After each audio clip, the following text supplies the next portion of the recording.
Let's bring it back to Australia now and catch up with Australia's former ambassador to Israel, Dave Sharma, of course, now the Liberal Senator for New South Wales. He joins us live from Sydney. Dave, first up, let's look at the domestic angle here and Anthony Albanese missing out on his meeting with Donald Trump. Donald Trump's priorities here are understandable, but it just shows how, I suppose, irrelevant Anthony Albanese has made himself.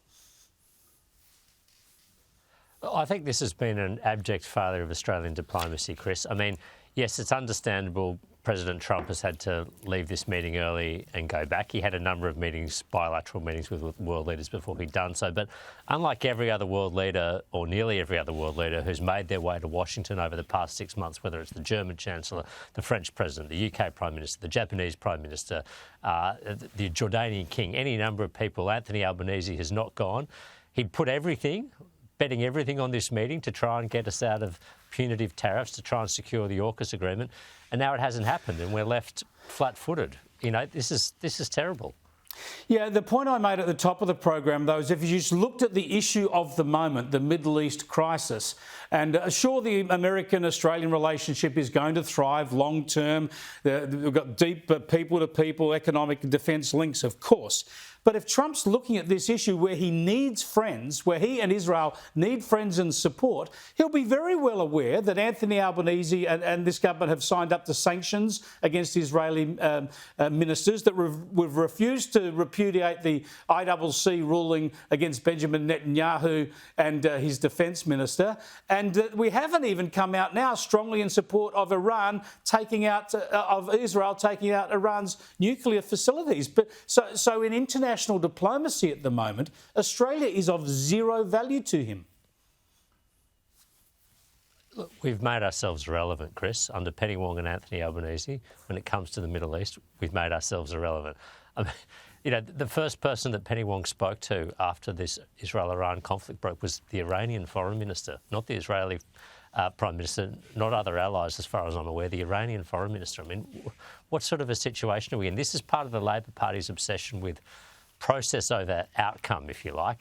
The outcome here, an Iran that has its nuclear ambitions severely curtailed, that can no longer pose an existential threat, not only to Israel, but to other countries in the region, that is no longer providing support to armed terrorist groups in the region, that is an outcome that we should be supporting here in Australia.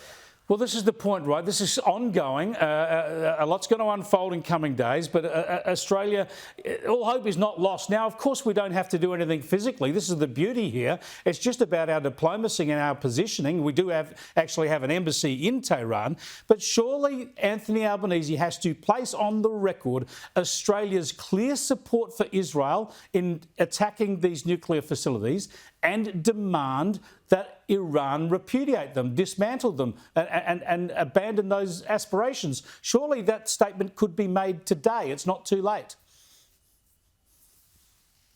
I don't think it should be difficult or controversial, and a number of Western countries have done this, to recognise Israel's right to defend itself, recognise Israel's right to deal with an existential threat clearly targeted towards it.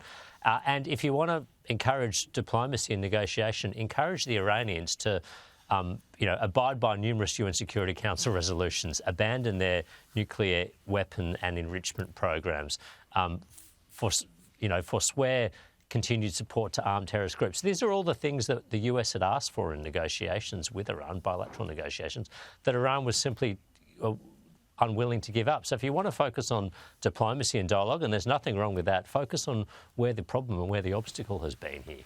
All right, so back to Anthony Albanese and Donald Trump.